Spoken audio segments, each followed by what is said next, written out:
Welcome to another episode of the Straight Up Chicago Investor Podcast. I'm 𝗤𝗁, licensed agent with Second City Real Estate. With me as always, Mark Ainley, founder and owner of GC Realty.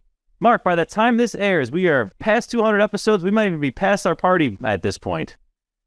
Yeah, and what we, leading up to the party, which hopefully we could say we had an awesome time that night. But leading up to that, I posted up on BiggerPockets, letting we have a lot of people that follow us that are on there. And then, if anyone new wanted to discover us, we put it up there for that reason as well too. But the post that went up there and how it went on for about 2 weeks after that was amazing. We got a lot of great people shouting out positive things to us. We actually even found our international base. We had that guy, I think he was from Australia even.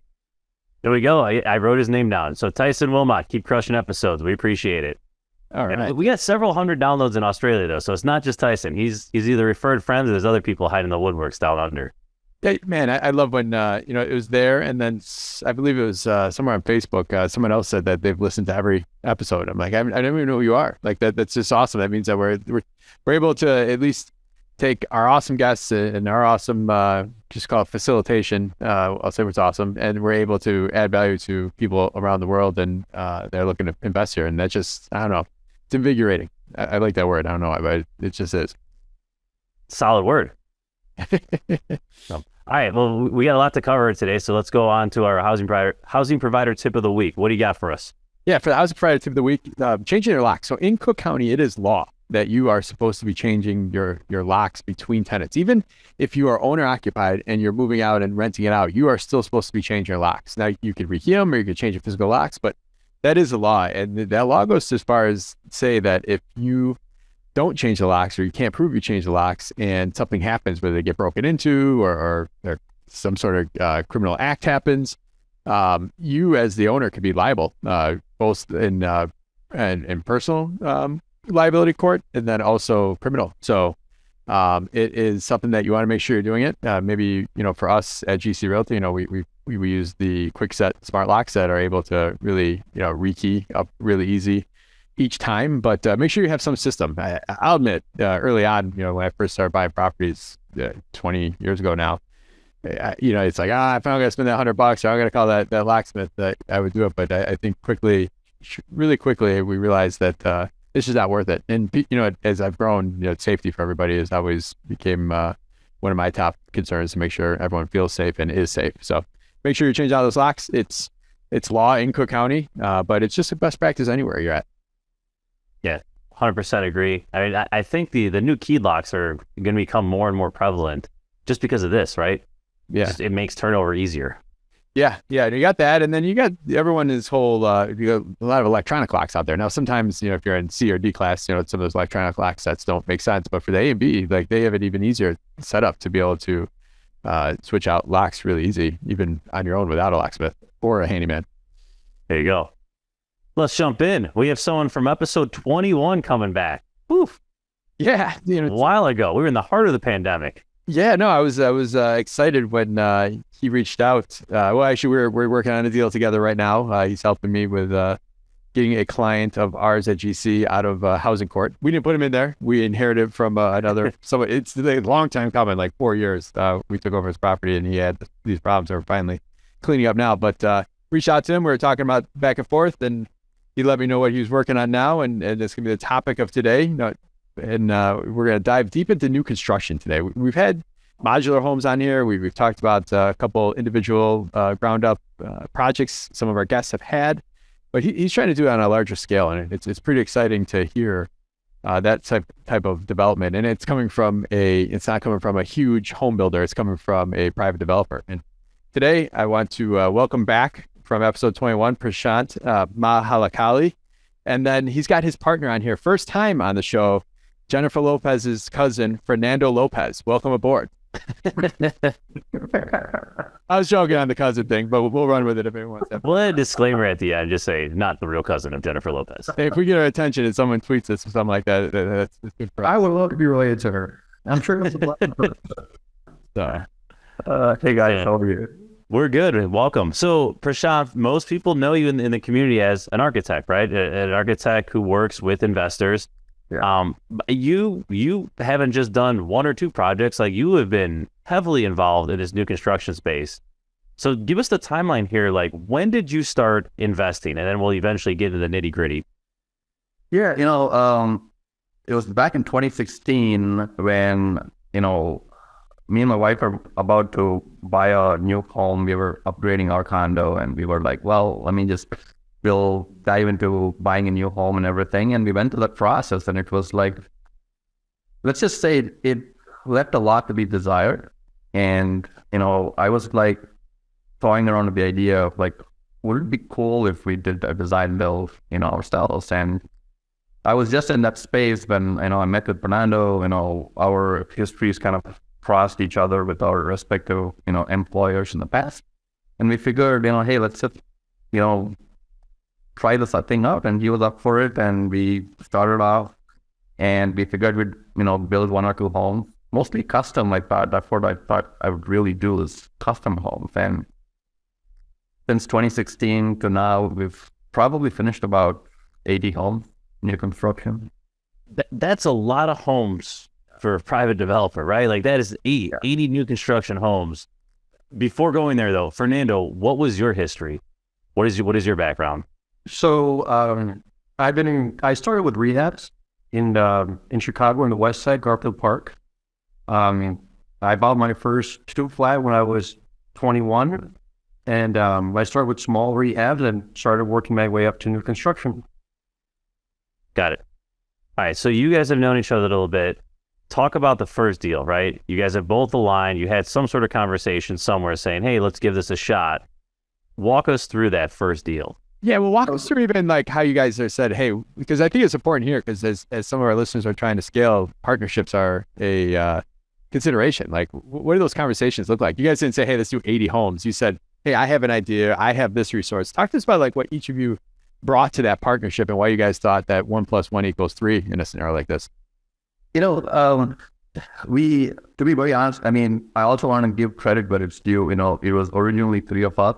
It was Fernando's brother, Miguel, who was, just kind of taking a break from our company since that point. But, it was all 3 of us kind of coming in together and, we had the same common goal because when Fernando worked for his developer employer, he was doing new construction, which is why, and his ex-employer would hire me to do the drawings.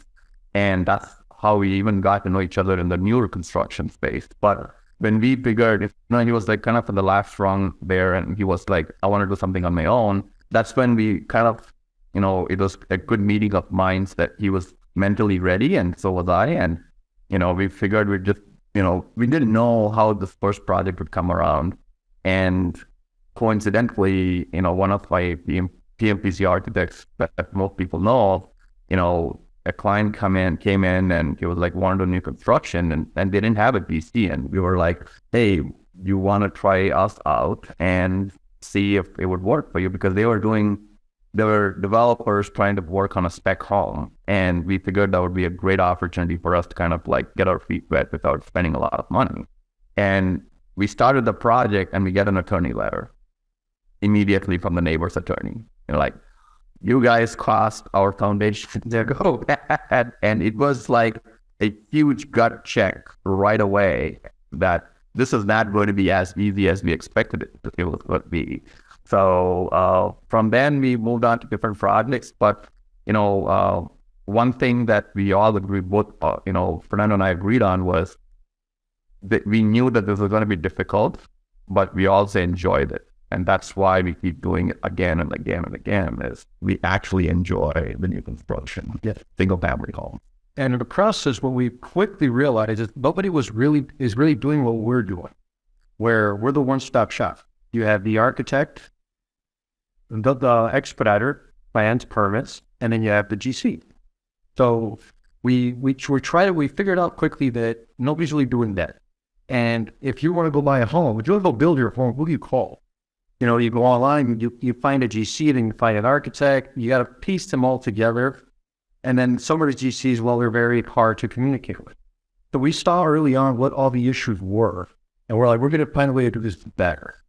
And yes, we made all the mistakes on the first one, like any other business, right? Every business on the planet. And we quickly started learning and evolving what not to do and what to do better. And what we found was over communication with the clients is great. GCs do not like to communicate. Builders, they don't like to talk or buyer anything. We communicate all up front, and we find that it really, really works. So there's no surprises for the buyer. So you guys carried, between the two of you, two of the largest pieces that need to be experts in this process. Like that's where your guy, I hate the word synergy. That's where the collaboration came through, and you guys said this makes sense. And I see people all the time. They're like, yeah, no, I know finance, and then we know nothing else, and they become partners, and then they screw everything up, and they ultimately hate each other because whatever reason. I think the complementing Tom, you have a partner that's a construction expert, and I have a partner as well too, and I have our third partner actually on deals today is a finance expert. So we got construction, finance, and whatever I'm the expert in, and me. But I just want to point that out to you because partnerships is something that is such a way to scale, and when you're bringing. I said it before, when you bring skill sets together, it's not 1 + 1 = 2, it's 1 + 1 = 3 or 5 or 10 even, where you're able to truly 10x what you're trying to do. Yeah, absolutely. And I attest to that 100% because all the success we have achieved so far, we would not have done even a small portion of it without each other's roles and how we perform in those roles. So it's easy to have a partner because you sign a paper to become a partner, but then delivering on the partnership is another completely different thing. And that's where I feel like both of us shine because we're not constantly trying to get into each other's businesses, but also we are, in the sense that we are able to talk honestly with each other and, bring in a different perspective on every decision, basically. But you guys, I just want to point one other thing out. You guys both were on the same page of what it was going to take when it came in. You guys both said this is going to suck. We're going to, I'm putting some words around it. We're going to screw up a bunch of stuff, but we really love it. You guys had a common purpose and a common passion that, sometimes people get partners just so they don't have to do so much work and they don't have that passion, but it's more of they just want to delegate or abdicate it and not have to do anything. But you guys literally said, this sucks. This is going to be a grind and we're going to do it together and we're going to do awesome. So I just want to point out how important that having those conversations are. I want to double down on that comment. Everyone is a good partner when things are going well. Yeah. Okay, right? The true partner is when you're getting punched in the mouth, what is the reaction then? That's when you know who's in your corner. So, we have our ways of what to do. We have a process in place for when the proverbial shit hits the fan.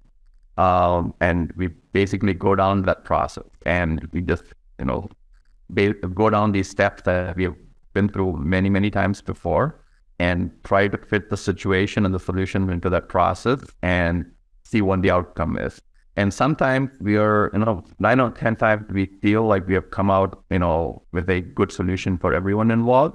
But there's that occasional 1 out of 10 times where we feel like we've been taken advantage of. Believe it or not, we do get taken advantage of by several people. And we feel like, maybe we should put our foot down and, say it like it is and walk away from the situation. And that's why, Fernando's perspective comes into mind for me because I can get very opinionated on things being an architect and especially design related stuff.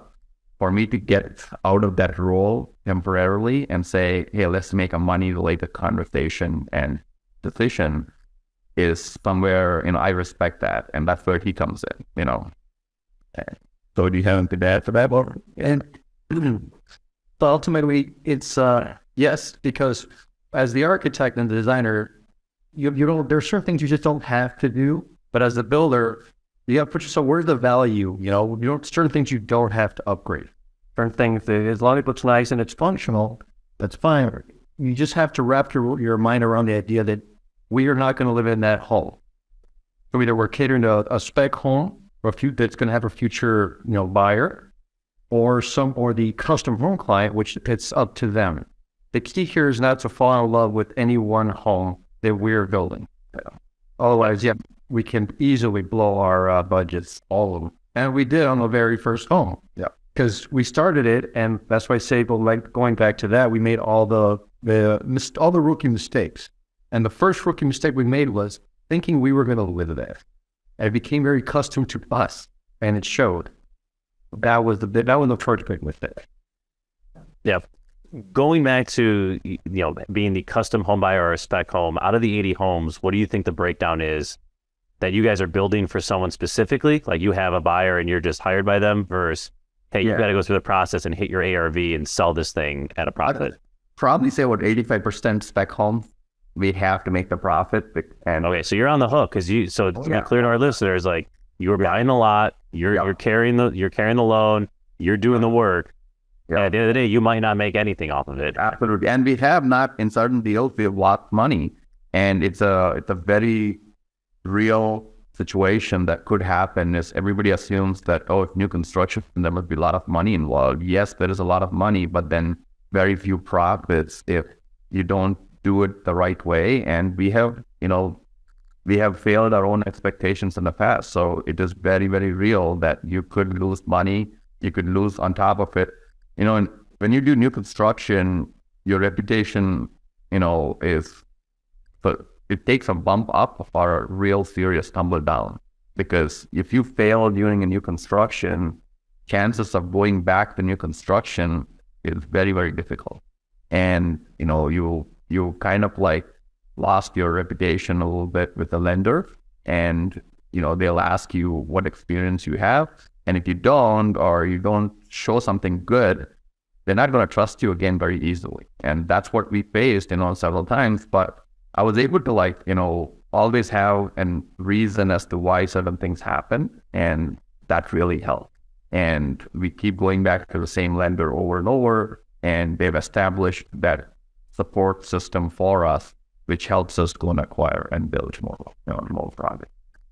That's good stuff. Do you mind mentioning the lender for our listeners? Yeah. First Eagle Bank. It's a huge shout out. Even First Eagle Bank has a lot of, there were a bigger number of lenders in this space when we started off. And we went to First Eagle because they had the best systems in place with the great people. And, Farouk at First Eagle Bank was really helpful for us to kind of get started, trusting us, even though we were rookies. And, we still have the same mentality of double checking, triple checking everything. Just because they bring a deal doesn't mean they sign off on it. We expect them to ask us all the top questions, and they do. And that's the reason why the lender, as part of the relationship, is kind of the third partner, the invisible partner that people don't see, but they're the most critical part. If they make a wrong decision just by trusting your word on something for some reason, and the project fails, now everybody's in a really bad situation. So the lending relationship is very, very critical. Yeah, Farouk's awesome in First Eagle Bank. It's actually somebody that probably in the first 100 episodes I reached out and we said we'd get back together. So I'll send him this episode and say we got to get you out here now, follow-up conversation. Because when you get people that are looking for community banks, they're a great bank to work with. Yeah. We just sold them as a sponsor. Now we're set, Mark. Yeah, they're great. There is Andy at the top of the bank. He's the owner. Great people overall. You just go there, you don't feel like you're in a bank. So it's I shamelessly plug it because it is the truth. They're great people to work with. No, that's awesome. It's great, and it's great information for our listeners. So I want to talk about this new construction process, right? Because Chris and I, we have found a nice niche in doing what I would call 200 to 500K type rehabs. Pure guts, going in, dealing with the unexpected, and we feel we're very competitive there. The new construction game, though, the profits, we have not been able to crack that nut. Whether because we don't have the process, it's not something we do every day, or we're just too conservative on our underwriting, whatever it may be. Anytime we go to buy a lot, we lose, right? Someone else does it and they go and make money. So can you talk to us a little about just the processes and the differences of doing what you guys are doing compared to someone like myself, right? Because it's definitely a different game. It's probably more geared towards Fernando. Yeah. Go ahead. How do you? Yeah. So the difference between the two, or just the difference between rehab versus new construction? Just the processes, because a lot of our listeners have probably done some sort of rehab, right? A lot of them haven't touched new construction. So what are some of the things that they may not be thinking about, or just talk to us about someone who's never played in this field here. So the thing about the rehab is there's too many unknowns. With new construction, you're starting, as long as you have the lot is all right and everything's lined up, you're starting fresh. So from the foundation up, everything is brand new, sewer, water, the whole shebang. You're just ripping out even the old foundation. There's nothing to stick. On the rehab, the times when I started rehab and the times I would lose money was when there was an unknown. It needed a completely new water service, complete new sewer, foundation was cracked, like just all these things that when you walk through the initial rehab before you buy it, you can't see what's behind the wall. Those surprises you don't have in the construction. And that's why because I started a rehab and then I jumped to new construction. That was something that was such a different thing for me, because the last rehab that I did was actually a custom home client rehab. And I had to go back and explain to him after we did done, hey, this is going to be another $15,000. And he immediately got upset. It's not a good conversation to have. And we found ourselves kind of like having those conversations more often for no log hours, right? And like right at the beginning, he's already lost trust. And, to go back to your question again, the processes for new construction is you cannot expect to get rich out of one new construction project. It's not going to happen. Unless you the lot comes to you like at some insane, ridiculous price that was literally handed over to you, because everyone in great areas in the city of Chicago are competing for the best lots possible as a result of the relationship with their other brokers, which is what we do, which is, even though we represent ourselves, most of the time, we have great relationship with a lot of, real estate brokers who tend to come to us because they can trust us that we will basically take care of them in every which way possible. So when they bring the lot to us, we'll do our due diligence. And I'm not looking at it from, is this going to be a good fit for me, versus I'm going to look at it from what does the lot offer as an opportunity and where the numbers are. And one of the things that works for us, which we found out, just by doing this, is we have done several things and come back to 3 models. We do 3 single family models of different areas, 3,000 square feet, 3,400 square feet, and 4,200 square feet. We are able to use the same home in different locations based on the numbers and make them all work, which is amazing for us, because for us to do our due diligence will be in a matter of hours as opposed to days. So we're able to tell immediately whether this is going to be a moneymaker or not. So you look at the lot, you say, hey, based on it's 30 by 125, whatever it is on zoning, I can build 3,500 square feet. Yeah. Do you guys know, you sit there and go, our price per square foot is X? And if so, do you mind sharing that with listeners so they can have an idea of what they should be expecting? We're almost around close to the $200 per square foot mark, just because, and some people be like, oh my God, that's a lot of money, because new construction is one of those things where you cannot cut corners. You have to deliver quality, especially when you are over the 1.2, 1.3, and even $1.6 million product. They have to scream luxury, quality, and everything. So they all cost money. And I can bet someone can do the same project for much less, but try to earn more money. But what we are going for is a good balance between profitability, but also quality, and most importantly, reputation, because we intend to do several hundred of these homes in the city of Chicago for a long time.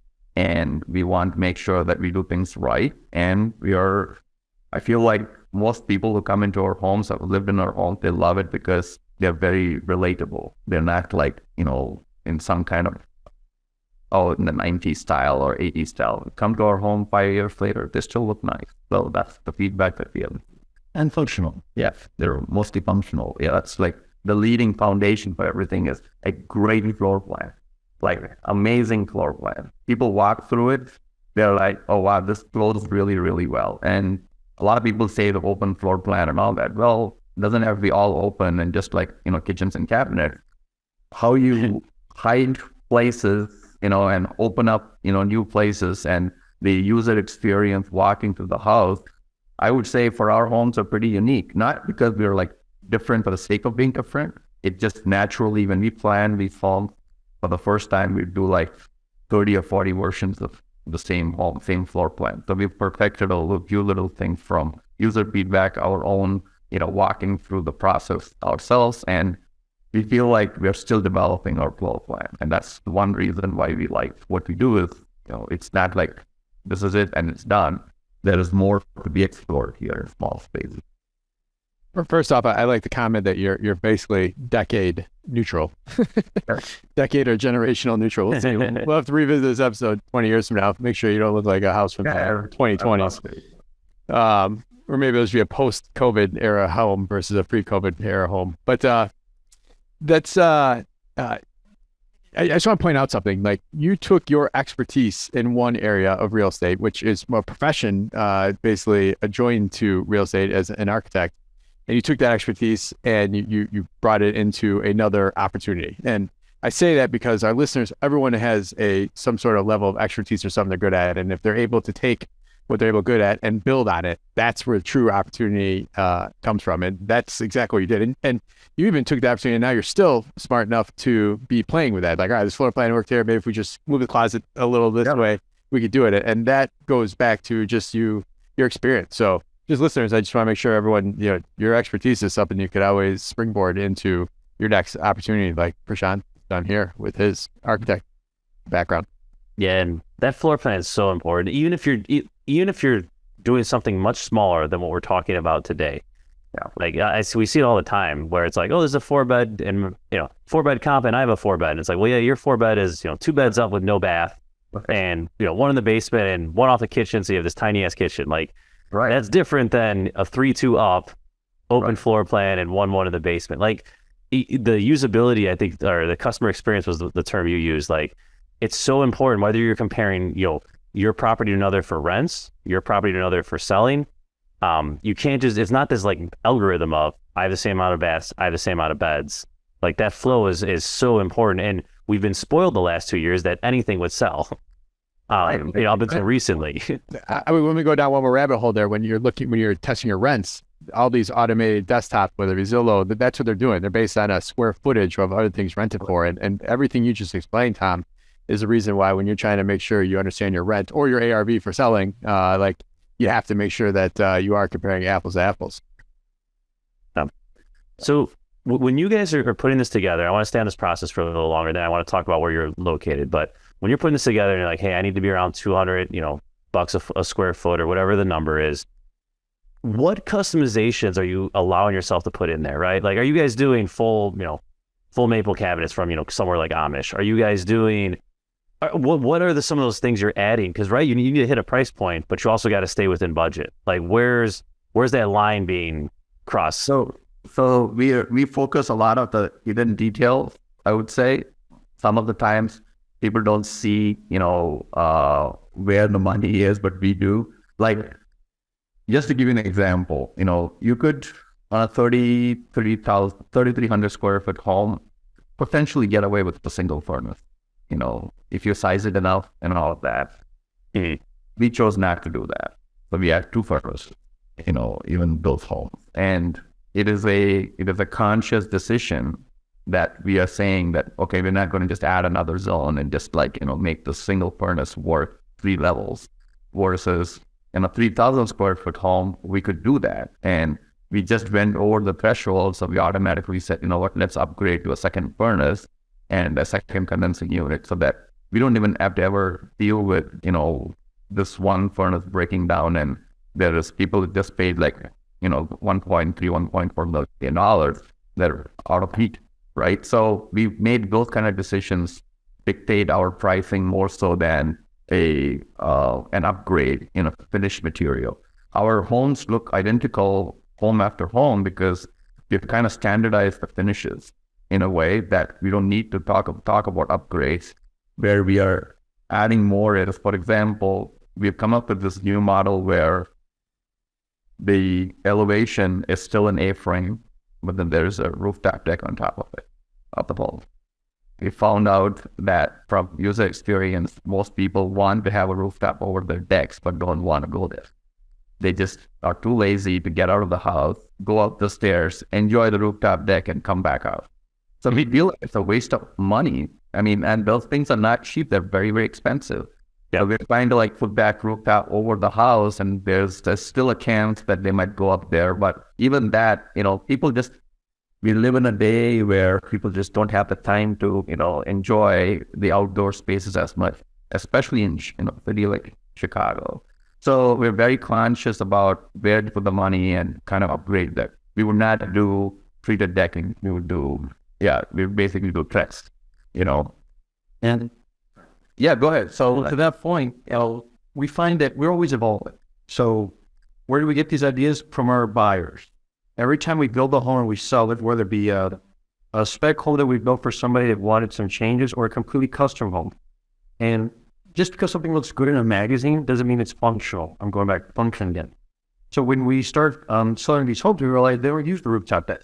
So we all that, the $50,000 that we're spending there, we can just save that and put it on the roof. Our kitchen layout, that's like evolved through the years of just some of our clients telling us how to do it better, and we just do it on the next one. So every time we learn from experience from a custom home client, because they're the best people to learn from. The couple that's always cooking, the couple with children, what do they need? This isn't something that's going to be in a magazine where it looks great, but it's not functional. Even from our kitchen layout to our closets, even. Everything is designed from our past experience with every single one of our clients. When we actually started doing this, we just do wire shelving or nothing at all in the closets and let the clients buy the layer. But what we found out is when they walk into our homes at this point now for where we are now, we want to make sure that every single one of their needs has already been met. They walk in there and they see that the closets are all built out. We want to make sure that bringing your furniture, bringing your clothes, that's at the house has everything you need. And it's all the experience from all our previous buyers. So Tom, just to piggyback on that, we let the users decide on the upgrade. And we internally our upgrade to systems related upgrades as opposed to finish related upgrades only. But, our basic standard is still like, above every, quality home that you have been into, so that we leave it at the baseline and then let the users come and tell us if they want something different or something better or something more. And then we would accommodate them, basically. And we prepare for that even in the rough framing. So like all of our homes we can put that steamer in the shower. The plumbing is already behind the wall. They just would pay for the upgrade of the actual unit. You guys are making it sound really easy. You guys have done a lot, and we all know that there's been the properties you broke even on or almost lost, or the decision you thought that was the right customer decision went belly flop. Talk to us about some of the real moments that you had that you had those tough days or those grinding days where it's like, shit, why did we do that type stuff? I will talk about maybe a spec home, and Fernando can talk about a custom home, where we had some difficult situations. But with the spec home, we've had situations where the home did not sell, and it was in the market for like 4 months, 5 months, and then we're going to the 6th month, and I picked that lot myself because I thought it was going to be a super hit, and we were going to make a lot of money on it. It was this, I'll tell you that, it's like 27, 31, and 33 North Maplewood. I obsess over double lots and triple lots. If I can get my hands on them, I will go pay more money and just get them. So this was a double lot on In Prashanth, just for our listeners, that's so you can build the bigger home and have the yard space? Like, is that, what's the rationale? To build 2 homes. So, got it. So split them 20, a 50 and make it a 25, 25. Right. 20 by 25. So, I felt like I made a good decision, and Fernando usually like, oh yeah, this is, he trusts my opinion on this, and I feel like I come at it from a very analytical way. And we built these homes, gorgeous homes, and everybody said great things about it, but we were not getting an offer. And you're on the wrong side of the expressway, man. Yeah, you're exactly, yeah. You said Maplewood, I know exactly. It's right next to the Maplewood, the bar or the brewery. It's like in that dead end corner street. It's one of those. Put that thing on Richmond or Mozart itself. So I was like, this is gonna sell. It's gonna sell, and we had like new constructions right next to it, and I was like, all the time, never figure, we were not going to like make what we probably made like 10%, return on that. And, I considered that a failure, but I felt like, you could have the right intention, you could have the right design, you could have all the right things to the construction, you could still have the unknown and lose money or come close, very close to it. So that's my scary story for one of our developments. And, for custom homes, we've had cost overruns and expectation overruns. Yeah, custom home clients, everything goes smooth with demo foundation, framing, everything is going great. And Joe, we try to over communicate with the custom home client, but where we always have the nightmares is at the end of the finishes. And unfortunately, that is what they will remember. So you have to find, I learned early on that they can have a great experience up until that point. But if that final, 10% is what they will remember. And little things like, well, was a little thing, for instance, the one we did one where we got this large format tile, and it's one that she picked. It was the client picked. It was great. We installed it all, but there was some color differences. And I felt bad because I should have over communicated. The long and short of it, in order to make the clients happy, we had to demo the whole thing, master bath, primary bathroom, and redo it all. That was one of the... and this was 1 week before closing too. And this was like, when you say custom, it was like buyers usually find us during our construction process. So we take on, when we say spec home, it's still a custom element to it because we're letting them customize a large part of the home. And we're like dealing with customization all the time, So and Mark, you might like this. I like to say we are in the mass customization business. That's what it is, So building homes, like what we are doing is, if you strip them all on, they all look alike, but then how the buyers come in and make it their own is what we specialize in. And we are like, we like to make them happy. And when what Fernando mentioned, at that situation, there was no for an answer. It was like, how do we get this done? So we ripped open the tile. I'll tell you one thing. The sound of breaking large format tile in a finished home is not for saying the part. It is loud, it is disruptive, and it can be stuff that you will not forget. And well, let's break down the moment though. How long, she said that she didn't like the color, and how long was it before you just said, screw it, let's just get it done? I imagine you had to try to talk her into it. Well, a lot of talking, but it wasn't even, the problem was the tile that she'd selected was no longer available.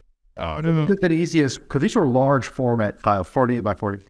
So we could easily replace, she didn't like 5 of them. Okay, let's just replace them. Our luck, they were completely out. So our rep at the tile shop was kind enough to call other stuff that had bought this tile. And me and one of my guys jump in the truck and we go to these job sites and they're actually giving them to me for free. We get there and we still don't have enough. And we're just so out of time. We're trying to fly some in from other parts of the country. It gets there and it's so long. And I'm like, you know what? I'll make a decision right now. I spoke with the homeowners. I'm like, look, now the buyers. Now it's time to over communicate. I'm being very honest. At this point, I want to save the deal. Go back to the tile shop, pick whatever tile you like. We're going to start family. And sure enough. And I'm like, I had no charge to you. This is not on you. You didn't like it. I want to make you happy. And obviously we had to eat that cost. And the problem was we had to hurry up and do this before the appraiser was going to come in. There's no way the appraiser is going to take, like bathroom with broken tile. Yeah. So you hunted down other contractors in Chicago that had overages just to try to find this tile. That's awesome. I love it. One tile was a That's right. And all I knew was 5. And I only got 3. Well, 3 is not 5, so yeah. So talk to us about, how do you hedge yourself in case that buyer ends up walking at some point? So I've been in similar situations where, we go under contract before we're done. They ask for customizations. Hey, we want, we're going to do $20K worth of closets, right? Like, we want these specific build outs. We want this. That's great. We do that. But now we lost a lot of leverage, right? Because we've done this additional work that they're willing to pay for. But if they walk, I got to go back to market with their customizations. We have some rock solid, I plug in my attorney, Michael Gunderson. we have developer contracts, we have processes in place to make sure that we are never too far ahead of even with our home buyers. So that is, when we say we over communicate, we really mean it, because it's me. I don't have to call someone, reach someone else. I'm interfacing with the lender, their attorneys, the buyer's attorneys, and putting everybody on the same page, saying this is about a big milestone. We need a big, earnest money payment. So we are creating an earnest money schedule. And is that hard? Is that non-refundable, even if they walk in the deal? Like we have, we make it absolutely clear, and we make it even more clear. And 90% of the time, the buyers are very happy. There's you can see them. Well, anybody who was trying to buy a home, you can see the excitement on their face when they walk in. When we feel like someone's going to skip on that contract, we can tell. That's why constantly wanting face-to-face meetings on site with them and see what their excitement level is. For some reason, most of the time when they walk into a new construction job site, they are you have to hold them. They are flying around the house and one room to another and oohs and ahs and all that. But if that's not there, you want to really get to the bottom of why are they not excited, and is it something we did? They're not happy about something, and we can tell right away. They're not hiding any emotion. And to that point, that going back to that large format tile, she was jumping up and down, literally. At one point, she was jumping up and down, literally. She was so happy. Put to the whole house, love it, everything. We get to the prior bathroom, and her face just changed. It was just night and day. I'm like, okay, what's wrong? And it's oh, I don't know. The minute you get the, I don't know, let me talk about my outlook. Okay, tell me what you don't like. And if they don't like it at that point, they never are. You can you can probably get away with it in the basement bathroom, because like I told them, I want you to be honest. This is something, the primary bathroom is something they're going to see every single day. Because you go, bed, you have where you go. Basement bathroom, and I even told client, don't worry too much about the basement bathroom. But think about what you're going to see, what you care about the most. And that, there's no way she was going to let that one slide. Or even us. Because my nightmare would be, fine, I push her to do it, she moves in there. And then they hate it. And she hates it even more now that they're living there. Well, with furniture and everything, the money of this would be an even bigger nightmare. And we've actually had in the past scenario like that, where we have to go back, do some changes with them living there. And I'll never do that again. I love it when you hear companies that are customer focused, customer first type mindset. You guys have that. You guys actually are backing it with some psychology to make sure they're not leaving the deal too, which I like that, how deep you guys are really trying to cover your back end and your risk. But how do you track all this? Talk to me about kind of your tech stack, or, how do you, someone's got all these, if you're doing, imagine out of these homes, you're running 8 to 10 at a time. How are you tracking all this? What kind of software are you using? Yeah, so actually you'd be very surprised. So we have a template of all the decision-making process, one template for cabinets, one template for, so we basically go through the pictures and, we have the home buyer sign off on it, and then we send it to DocuSign. They sign off on it. Every decision has been signed off on, and we are still perfecting that. So with new construction, the easy thing is there are a finite number of decisions to be made for them to kind of be part of. And as long as you can make a template of all these decisions and send it to them, they're going to get through, the home buyer is going to get through at least 8 of 10. And then the remaining 2 is the one you focus on. We give them more information, all of that. So our tech is pretty simple. I don't want to tell you that I have a secret software. It is pick up the phone and talk and text. We are texting hundreds and hundreds of text messages with every client all the time, but we've gotten better at communicating all of that up front and then creating a series of templates for them to review and, make decisions. So it's pretty simple is what, we like. I love a Google product. Yeah. So that's a great answer. We have to be able to get all the information just on our phone. And I found Google Keep has been a lifesaver. Yep. So let's talk a little about neighborhoods, right? You guys are all over. There's got to be certain neighborhoods that are not in play, because if it costs $700K to build a home and, homes aren't selling for more than that amount, obviously you're never going to make money. You got to buy the lot, etc. So what are some of the big hits for you? I know you're 80 homes in a lot of neighborhoods, but give us a taste of, where do you find a lot of value? Where are you hunting every day? So obviously the real easy ones are Roscoe Village, North Center, and everybody you have talked to, all the new construction or builders, they all are hunting there because they want the next off-market lot that they can, they'll go. And these homes typically go. So we are in it. What's a 25 by 125 lot going for in Roscoe Village? If you can get your hands on it, probably between 520 and 550. Okay. Or 25 by 125 lot. But what we found is the real value right now is Irving Park. Yeah, let's hear it. Might be, man. Let's talk. Yeah, west of California, and then to the expressway, and then from Addison to the south and Irving to the north. That small pocket of streets like Albany, Richmond, Mozart. I feel like the reason people are gravitated towards Roscoe and North Center and all these places because they're kid friendly with a lot of amenities close by. Irving Park provides the same without the big price tag. You can still get we're going heavy bets on Irving Park for this year and next year. So we got 5 projects there, more than anywhere else. And we're always like to go back to Roscoe and North Center. We like Lincoln Square a lot. That park anchors, large parks, are the anchors for all these developments. So with Irving Park, we like the fact that it is equidistant of Corner Park, Independence Park, Expressway, Western Avenue, and, all the blue lines, everything else. So that's where we are placing a lot of bets on with Irving Park. Are you doing 100% owner occupied builds? Or are you doing any sort of anything for the investor side?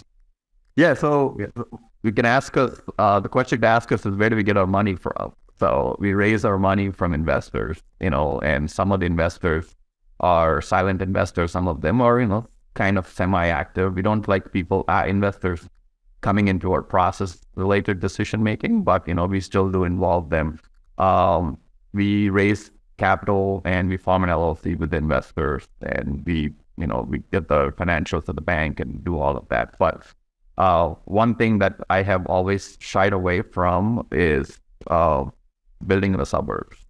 And I kind of, I need challenges. So we kind of, went by and made the decision to go to the suburbs as well. So we have our first 4-home development in Woodridge near Ramon.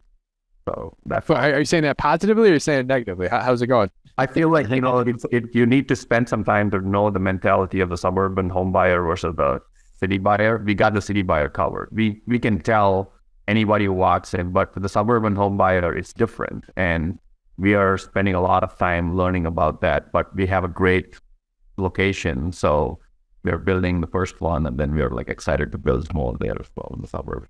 Well, I think the government's very different too. It's funny that some things that you worry about in the city, and there's things that you get away with in the city that the suburbs are all over. So that's got to be a total challenge for you. Yeah, I actually prefer the inspectors in the city. Yeah, I agree to a point. Yeah, at least you really know what to expect with them a lot of times. I built an Arlington Heights once, and it was just a nightmare. The inspectors really give it. They're very. It's this different process over there.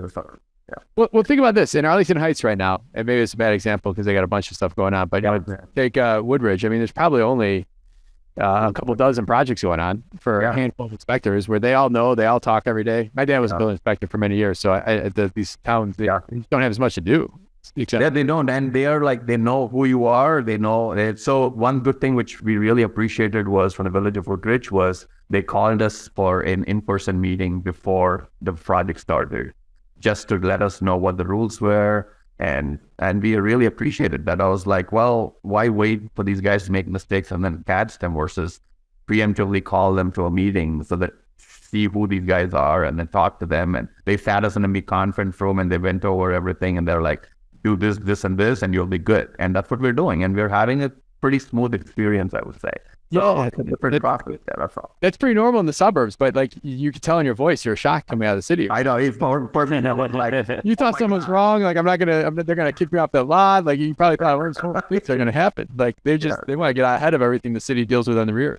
Yeah, we love our Chicago inspectors. So, they've known us and they've known our projects. So we follow the rules. We don't cut any corners. So they're expecting to see something and they see it and then they're happy. So, and that's what we want to keep, The key with that is never argue with the inspector.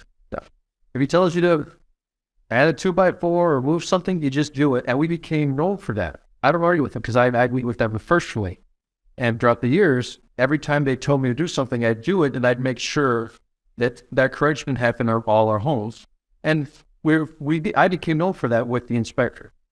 The key is never to get into the, I'm like, right. Who's right, who's wrong. You're never going to win. That's why I never show up with inspections myself. Yeah. But you should never go over their back either to their boss. I love those. No, never. Like, never. My supervisor. No. That's your duck. You're never going to close up your walls. It's like doing that in the mob, man. You don't do that. Yeah, you're right. You're just, yeah. So we overall, we enjoy it. It's a great, between the investors that we raise capital from, the lenders and our subcontractors and the end buyers, we have a very seamless system, which occasionally there are some, things that go wrong, but overall we like the process. We love, day in, day out doing this. And we feel like, that's why we're not like massively going into multi-unit construction yet, but that has been something that I've been passionate about also. So I'm starting to get into researching what that looks like and everything, especially with the affordable housing conversation that is like everywhere now. I feel like, I should get involved into a little bit. So that's what our future holds for us, is to see what we can do there. Yeah. So as we're talking about the future, if rates are going up, if there's economic uncertainty, how are the buyers at your, 1.3 to 1.5 price point, are they just completely, this does not affect them? Right? Are your price points being affected right now, or is it no? Like there's just not enough good product out there, and they're pretty much immune, maybe not immune, but close to immune to what's going on in the economy. And that's what we're finding out. Like the last contract that we're getting for a home that we're about to close, the buyer's putting 50% down. Yeah, on a $1.25 million home. So that's the kind of buyers that we are encountering. And I feel like the immediate future is these buyers are going to get extremely picky. You're not going to get the same margins that you were in the pandemic era. There's still money to be made in new construction, but you have to make sure that you're marketing, just as hard and, reaching out to these buyers upfront, or as quickly in the process as possible. And, we feel like they have been largely insulated from the economic downturn. In fact, if anything, I think there's a lot of savings on one strata of society than the other. And these people are able to come out and make a decision on buying a home much faster without any trouble than the others. Awesome. Good stuff. Mark, anything else to add here? Are we good to wrap? That's it. That's wrap. All right, you guys get both answer, or you guys can select two answers. It's up to you guys. What is your competitive advantage? How have you been able to do this in the new construction side of things while so many others wish they could or don't even know how to get started? I would say my competitive advantage is my relationships that I have in the industry. There's still other architects, there's still other GCs, there's still other. I just happen to know all of them really well, and they're one of them, the best one, partnered up with me. So we feel like, that's a partnership that might probably the biggest competitive advantage, personally speaking. I just got to plug episode 21 again, because you went into depth of how, I look at this word as positive, scrappy, how scrappy you were early on. And your scrappiness was all around relationships, and that's huge. So I always think of your comment about hanging out on the ninth floor and waiting for people. So anyone that hasn't listened to episode 21, it's a great one. And it shows you how those relationships you just spoke of in your answer right now came back, 20 years ago now at this point, when you were just getting started. Yeah, absolutely. Yep. Guys, what is the one piece of advice you would tell someone that is yet to buy their first property here in Chicago? I can go. I'll ask them, show me the money. So home buying is a very, very emotional process. And the reason we call our company Real View is it's because it's real. Reality is not easy. So be very honest with how much money you have and maybe buy 70% of what you can afford so that you have that cushion of 30%. So don't max out your savings just to go because you want to be a homeowner, because it's somewhat overrated for some people, I think. It's not for everybody, and that's okay. It's okay to have a great life and not own a home. But it's okay. A guy called me the other day and said that he wanted to hire, he's got a 2-flat about to close on. He needs to get a rent in the next 2 weeks so he could have income coming in so he can make his first interest payment to his family to pay it back. I went in deep like, hey man, maybe whatever, but don't be that person. Yeah. Real estate works. It's been proven to work for hundreds of years, as long as you don't get caught.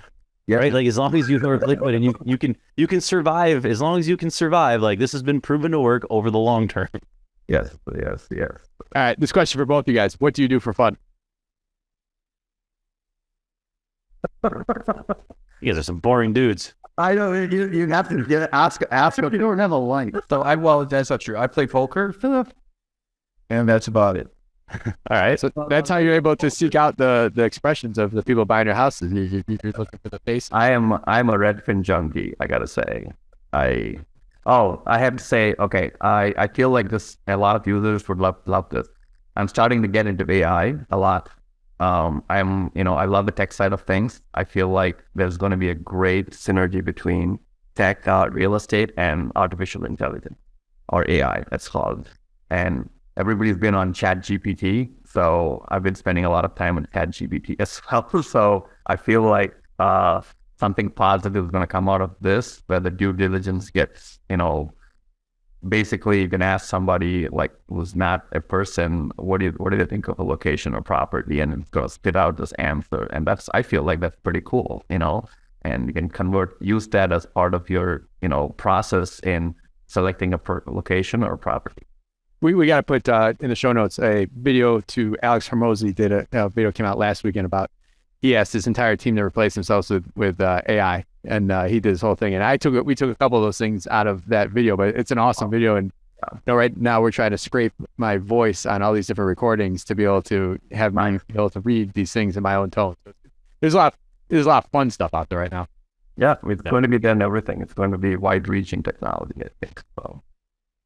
All right, gents, give us a good book, podcast, or self-development activity that you would recommend to our listeners.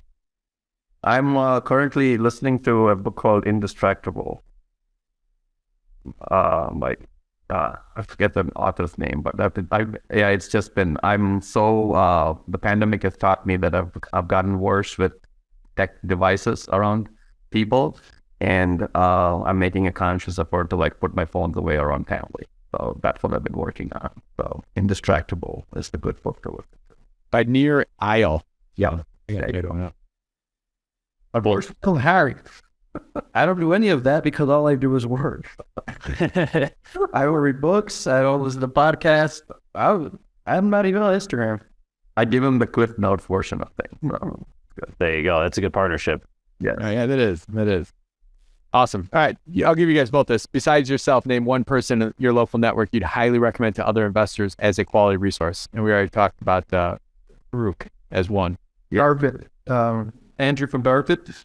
Darvit is a big company that sells trim carpentry, doors, and anything related to the finished part of the thing. So Darvit's website is available online, and you should just be able to go. He's a great person. We've been talking about relationships. We've got great relationships with our vendors, and we highly recommend Darvit as a company to go to source your trim carpentry. And I also like a lumber company called Hillside Lumber.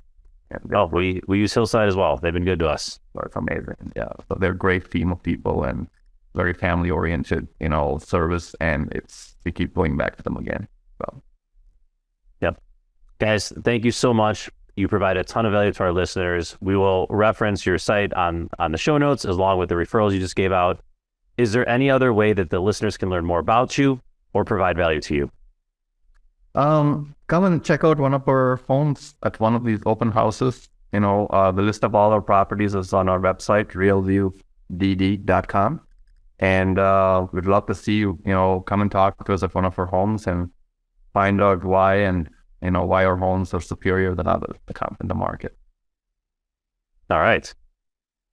Mark, we have our Chicago fact today. The first one, let us know what we're playing for.